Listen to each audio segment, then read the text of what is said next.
My first question is there a specific goal in terms of the amount of letters you want written, or is it just more about raising awareness? So with the letter writing campaign, we don't have a numerical goal, but we definitely have a goal to raise awareness and to get the attention of the senators and the legislators that will be able to get this to pass.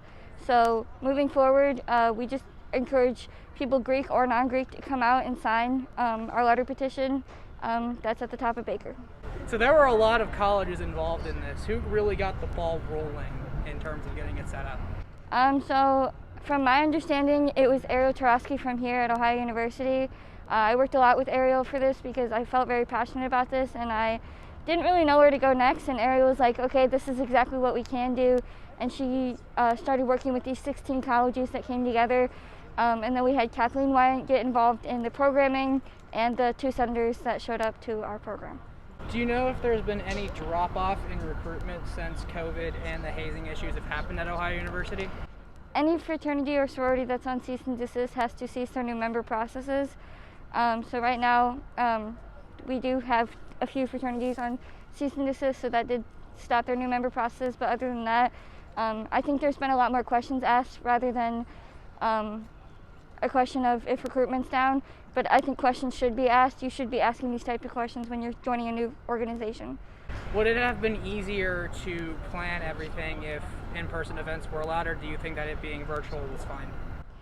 I think the word easier in this situation cannot be used. I mean, this situation is a terrible situation that something bad had to happen for this to be brought back up and brought to light. So I think no matter if we were virtual or in person, the importance is still the same. So moving forward, we are in person up at Baker, and we had a virtual programming, but with the 16 colleges, it would have had to have been virtual anyway. So what do you say to the OU students who want to write a letter but feel they don't have a personal experience with Greek life? So you don't have to be Greek to be hazed, and I think that that's something that has been pushed upon this campus, is like, oh, you're going to get hazed if you're in Greek life. That's not true, first off.